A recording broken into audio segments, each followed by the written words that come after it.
Hi folks, welcome back to my channel. I'm Sarah and today is day 7 of the Inktober challenge.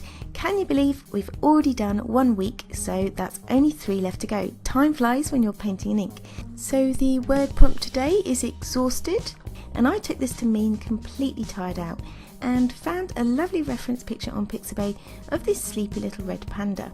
So for the painting today I've chosen to use my Ecoline inks, and to begin with I just started by swatching out the colours I wanted to use, which was a mixture of reddy browns, burnt sienna with a bit of ultramarine violet as well as black.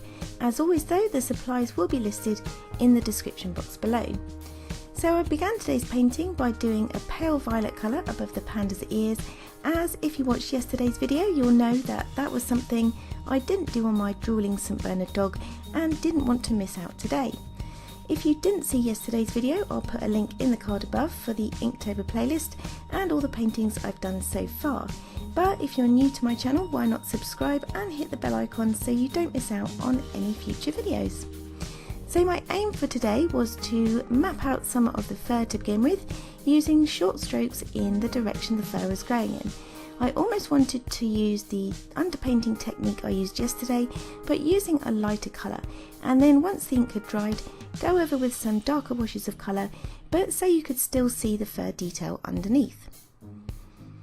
So I wanted to try and take advantage of the properties of ink as I mentioned yesterday, so using the fact that they dry permanently and building up on top layers of different colours to end up with a painting that looked fairly realistic, but I also wanted to add in those orangey brown reds and purples just to add a pop of colour.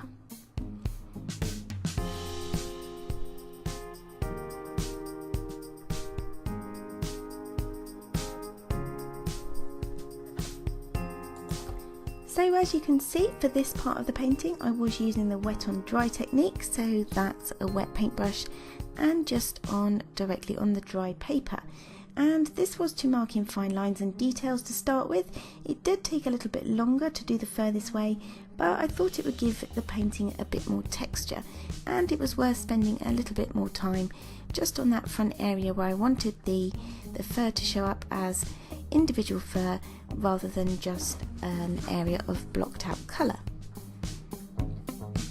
For the mouth and nose area though, I did use a bit of wet on dry and then blended out with clean water to prevent any harsh edges and to soften up that part of the face.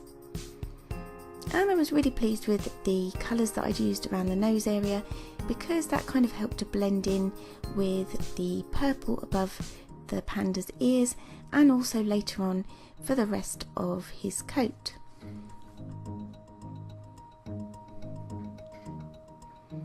At this point also I added a few little splashes and dots around his nose area, so I didn't want to leave those right till the end.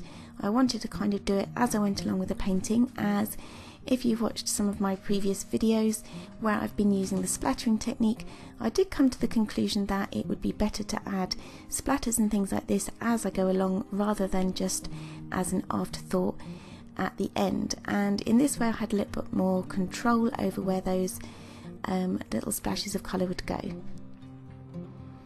So after I'd done that main area, and whilst I was waiting for the more detailed fur area to dry, it was then time to go in with the rest of the panda's coat, and I used some really bold bright colours, as you can see, adding in those darker reds and browns and also the ultramarine violet as well, in with some black just to give that area of his coat a bit of a purpley blue tinge.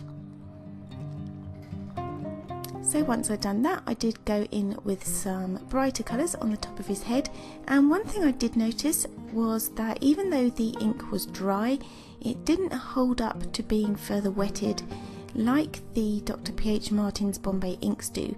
So as much as the Ecoline are in a lot of ways they're like ink, but in some ways they're also like watercolours. They're a bit of a mystery, a bit of an in-betweeny.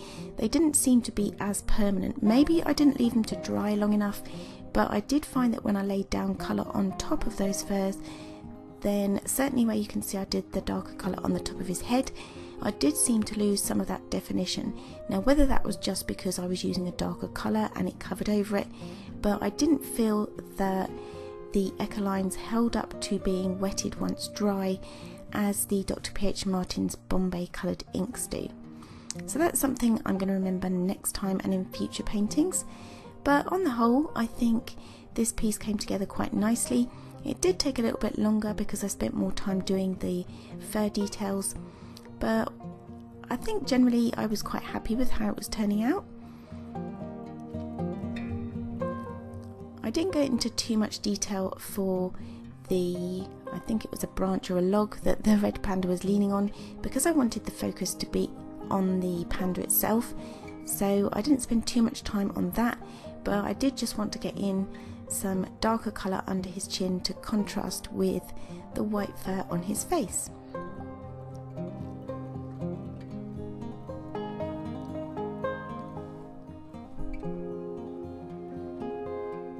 So then after I'd done that, I did spend a little bit of time adding a bit more contrast, a little bit more detail, and trying to sort of blend those coloured areas together a bit more. And I managed to do this using my white gel pen, and that was just to kind of add some more white fur in and kind of join those areas together so that they looked all as part of the same coat rather than separate blocks of colour. So trying to integrate all those areas together and make it look more cohesive. And this was also a really good tool to use for adding the whiskers. I've had a few issues using different white inks and things, but the gel pen still remains one of the best ways that I've found to add sort of fine, consistent, controlled lines for whiskers and things like that.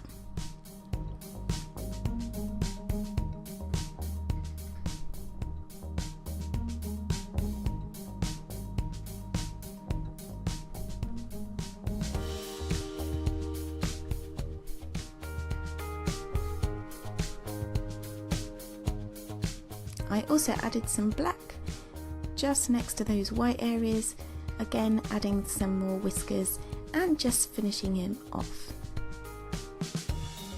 And with that, this piece was done. So if you've liked it, don't forget to give this video a thumbs up, comment and subscribe to my channel, and join me tomorrow when we'll start the second week of Inktober. If you've got any comments, then please leave them in the box below. But I will see you all again tomorrow. Thanks for watching. Bye.